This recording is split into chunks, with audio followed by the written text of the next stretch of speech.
And it just shouldn't be this way. What was that congressional address? What is your expectations from a president? Do you want political figures who govern in the way that they campaign? And what do you make of them paddles? I mean, if the Democrat Party hadn't lost all credibility before yesterday, they lost it yesterday when they held up ping pong bats saying things like, my feelings are hurt. For shame. Go back to where you came from. Let's have a look at that congressional address by Trump, some of its funniest moments, and what the sour, dour reactions of the Democrats in Congress tells you about their pious, castrated, and impotent political movement. Firstly, though, we're going to start off with what looks like straight-up stand-up out of Trump, and let's just enjoy him as an orator before examining the political implications of many of his declarations. $40 million to improve the social and economic inclusion of sedentary migrants. Nobody knows what that is. That's good. Nobody knows what that is. Sedentary migrants. Literally means migrants that are sitting down. It had become risible and ridiculous. It had become ludicrous because their political system wasn't tethered to any real values. You can see that continually with the shifting values. When things change the whole bloody time, you know that there's something peculiar going on, that there's no permanent values like compassion or love or surrender or forgiveness or acceptance or things that you might approach as a Buddhist or as a Muslim or as a Christian or as a secular person, but you at least got to acknowledge that they're principles. $8 million to promote LGBTQI+ in the African nation of Lesotho, which nobody has ever heard of. $60 million for indigenous peoples and Afro-Colombian empowerment in Central America. $60 million. $8 million for making mice transgender.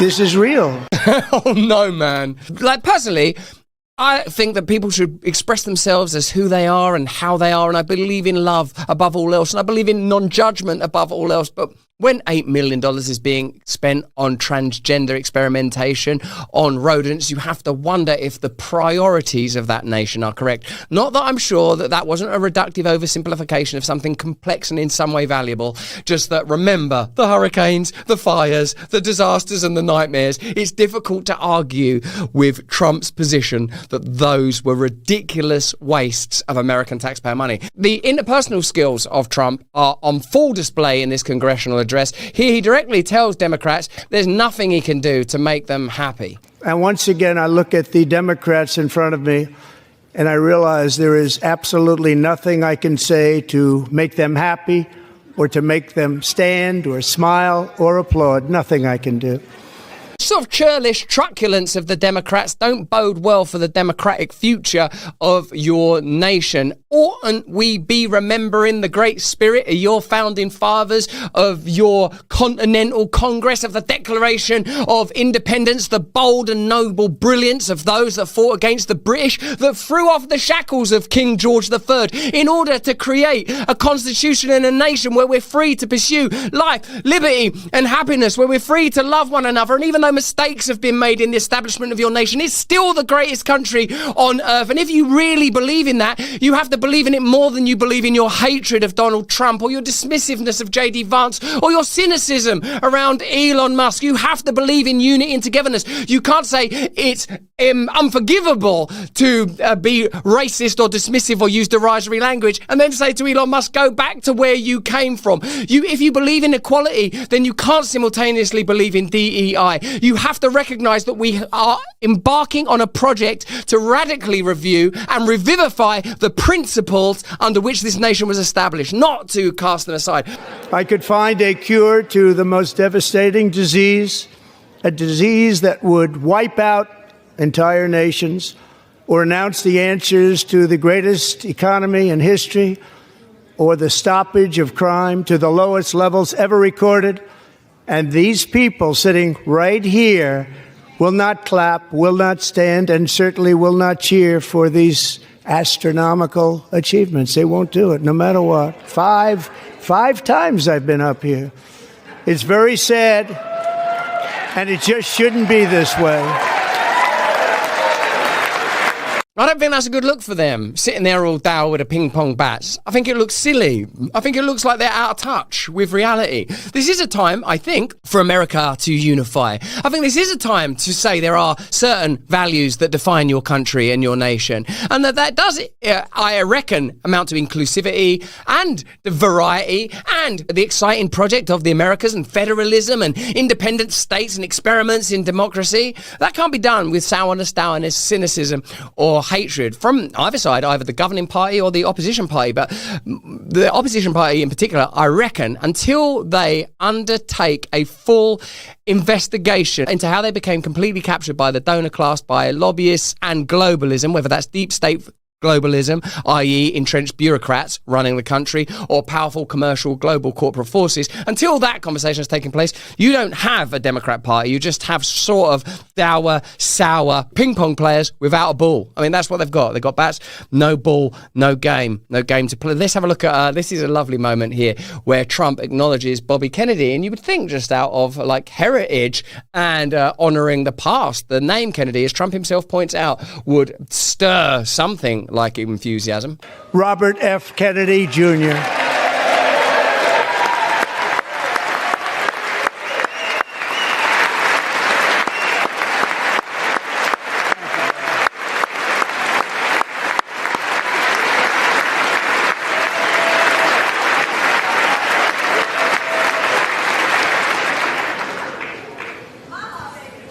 With the name Kennedy, you would have thought everybody over here would have been cheering. How quickly they forget. Not just the name Kennedy, but Bobby Kennedy is a person that I happen to know, and I consider him to be a dear friend. The reason I think he's such a great person is because he's open and honest about his brokenness and the brokenness of his past. He's diligent and brilliant, well-read, compassionate, kind, articulate, funny.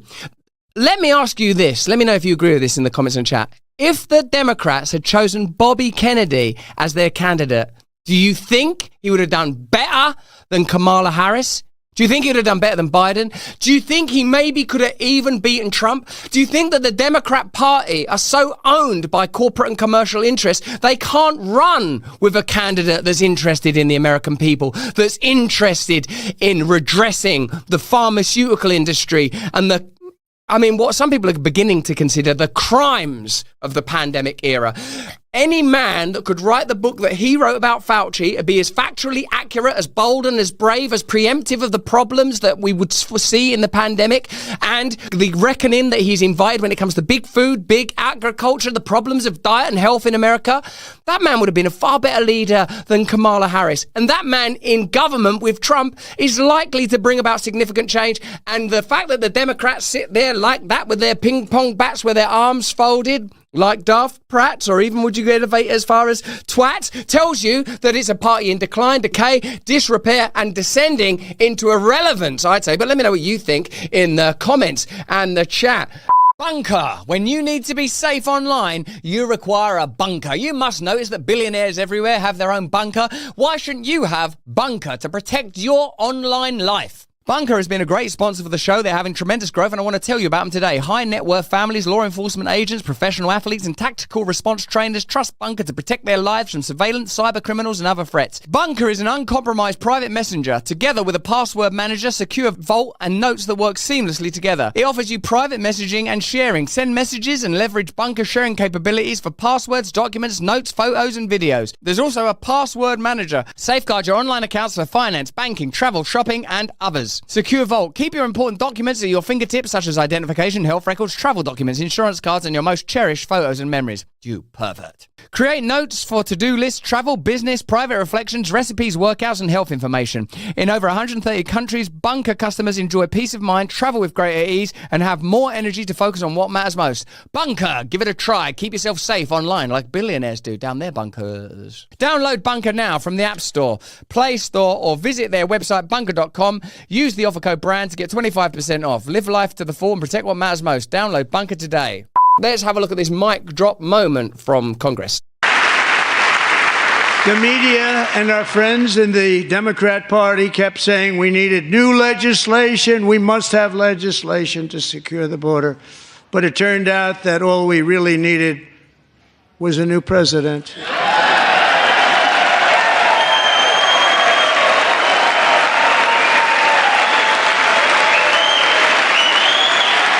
We've made the political space too divided and too divisive. I wonder if our audience, if we, our movement, our contribution can be union, bringing people together, looking for solutions, bringing love to the forefront. That's surely a good message for Ash Wednesday. That's why I've got that thing on my head. I've not gone mad, or if I have gone mad, this is not a particular and deliberate expression of that insanity. It is an expression of devotion and love of Jesus Christ the King. And tonight, DJ, we're going to do you the biggest honor of them all. Man, this is the bit about the 13-year-old cancer survivor that's been given an honorary position within the Secret Service. I think this was kind of charming. You might argue that these are sort of symbols and gestures and have no real value, but like, think about what that means to that lad and, you know, the little boy himself, and to other people suffering from terminal diseases. I don't know how you can see this as anything other than a sort of a positive and rather charming gesture. And in a way, isn't that the kind of, I don't want to say sentiment in a pejorative way, but isn't that the kind of sentiment and emotion that we need to bring to the forefront if we're going to move forward in your country, the United States of America, in unity? This is an appeal, I suppose, to those that would previously have regarded themselves as very anti-Trump. I am asking our new Secret Service Director, Sean Curran, to officially make you an agent of the United States Secret Service.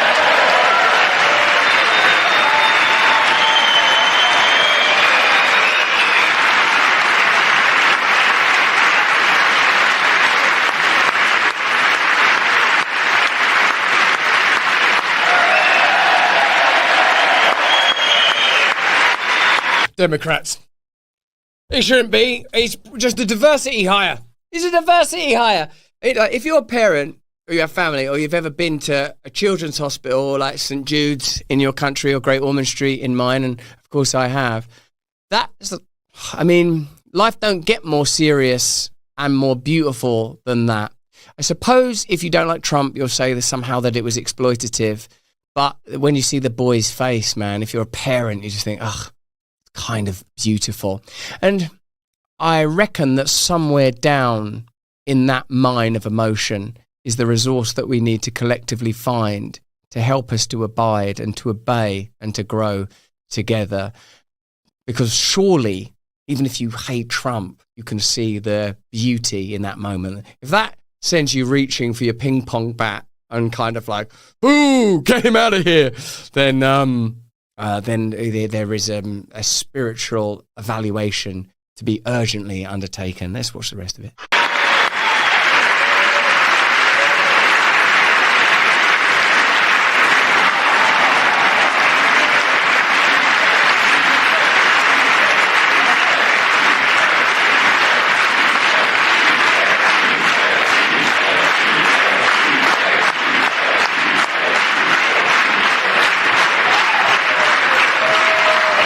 No, they are still just sort of sat down.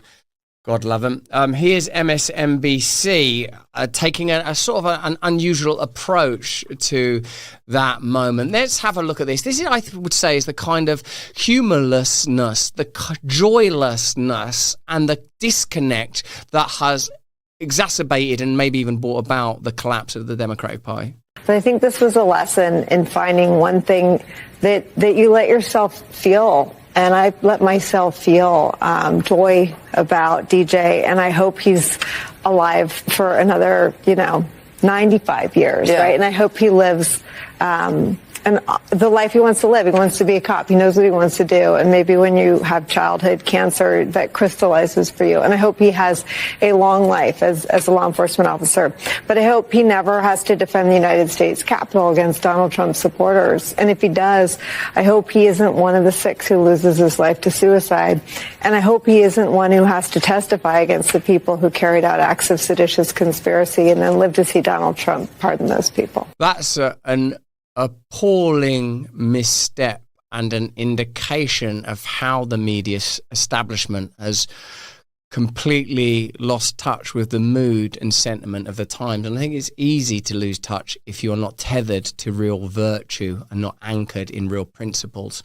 And I think that now we're close to the heart, and it's a dark and empty heart, of what globalism is. It's the stripping away of meaning. It's the stripping away of beauty, and it's a willingness to exploit any moment for political expedience or some kind of gain. And I would say that we might surely be close to the point where they recognize that it's indeed the former, what I would have once regarded as the left, that are on the wrong side of history. But that's just what I think. Why don't you let me know what you think in the comments and the chat? Here's Elizabeth Warren seething in reaction. Oh, does he say, Pocahontas? Oh man, this guy. With no end in sight, the United States has sent hundreds of billions of dollars to support Ukraine's defense. With no security, with no anything.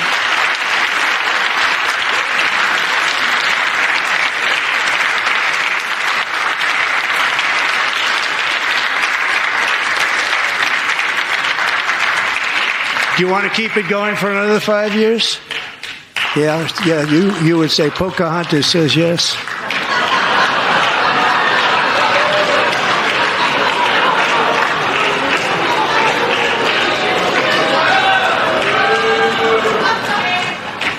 Oh no, that kind of rigid hand clapping, that's not good.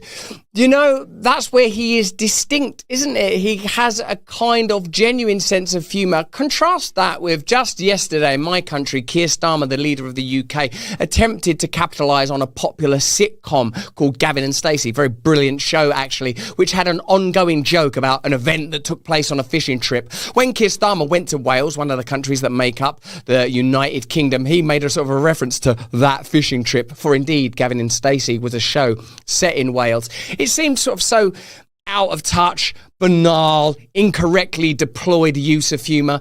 Trump is a man who in real time will use a nickname that you can't be offended by unless you acknowledge that it was a bit offensive and icky that Elizabeth Warren claimed. Like, I'm 1/25th Native American, when in fact I don't even know that she actually was. She's not, is she? Was it like that? Was it sort of made up and kind of the sort of ridiculous posturing that has divorced them from the population that they claimed to serve? And even when they make those extraordinary statements like the lady there on MSNBC about the terminally ill kid, hopefully not having to face a January 6th style riot, they use children when it's appropriate to their cause. They evoke sentiment when it's convenient for them, when it's something they're aligned with and alloyed to, for example, transgenderism. And increasingly, it seems like these are issues which are important if they affect your life, were brought to the cultural forefront, not to facilitate or aid people that were having a difficult time because of biases or prejudices, but precisely to bring about division.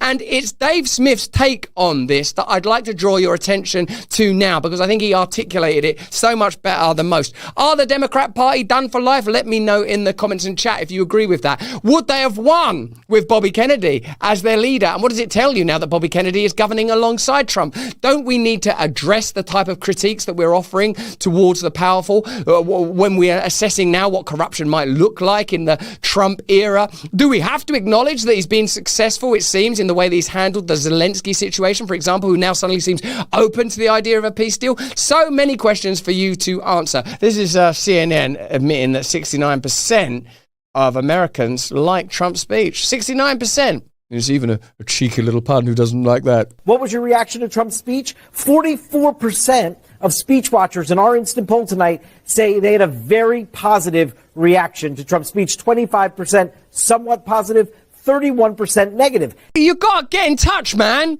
You got to get in touch with reality, haven't you? This shows you that people in general were a little over the incriminating choke of woke. They were over it. They recognise that, hold on, this isn't about compassion. This isn't about ensuring that vulnerable people or minorities or whatever slightly patronising term you want to use for people are protected. This is about division. That's what I think. Do you think that as well? And another thing is, if we're going to have actual values, if you're going to say that the Congress and the Capitol are sacred places, and that's the claim that undergirded the strong reaction and histrionics after Jan 6, then you better stand up when the president speaks. Ted Cruz at least thinks that. What do you think about the Democrats not standing up for Trump? What do you think about their haughty, supercilious arm crossing and ping pong bats of justice? Oh yeah, these are the people, are they, that are going to lead us against globalism? We need to protect our most vulnerable. Yeah, that's in all religions, by the way. Christianity includes that, Judaism, Islam includes that, Hinduism. No, from a secular perspective, we're going to take chance and stand up for globalism. How are you going to do that? How are you going to oppose the forces of evil? How are you going to oppose the truly diabolical? How are you going to oppose whatever seems to be behind this child trafficking epidemic that's desecrating your nation? What are you going to do? Well, we've got ping pong bats, so a lot of these Satanist pedophiles will be pretty scared of that, I would have thought. Is the reason you're holding those ping pong bats because you are part of the satanic pedophile cabal?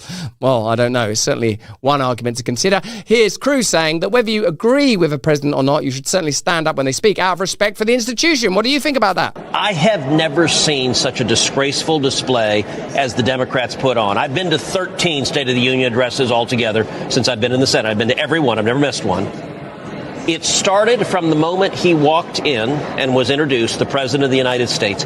Not a single Democrat stood, not a single Democrat applauded, not one. I've never seen that happen.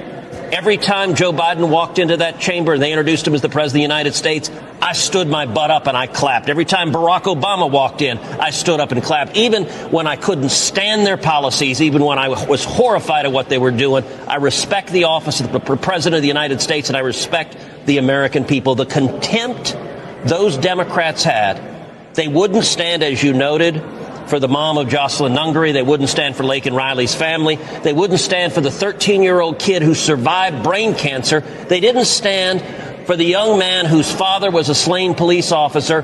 One time when I was on the left, I gave a speech outside of Parliament, in Parliament Square. Jeremy Corbyn had yet to be elected as leader of the Labour Party, which would be a populist leftist moment in my country. A significant one, actually. A moment when it looked like the establishment might be changed, not from the right, but from the left. As I gave that speech, I looked out into the social justice warriors that had accrued, even though this is like, wow, this is maybe 10 years ago. So it was a different moment politically. And some of these ideas around woke culture were nascent in some seedling, sapling form.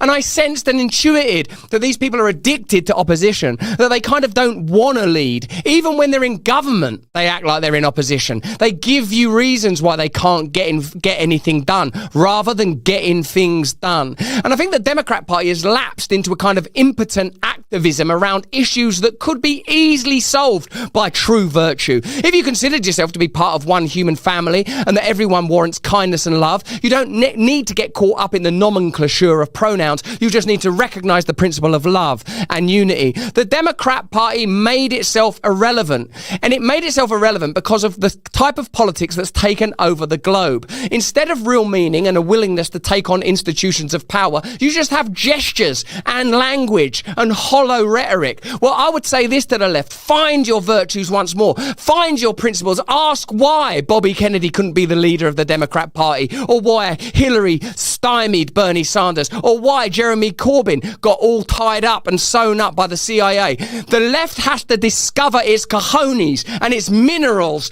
once again. And I don't just mean by doing deals with Ukraine to get your hands on theirs, but that's just what I think. Why don't you let me know what you think in the comments and the chat? Hey, thanks for watching. If you want to see more uncensored content where free speech can flourish, join our live stream. Click the link right here to watch the next video if you want to, or become a member of a growing movement. Download the Rumble app and you'll be informed every time we make a new piece of content. Stay free.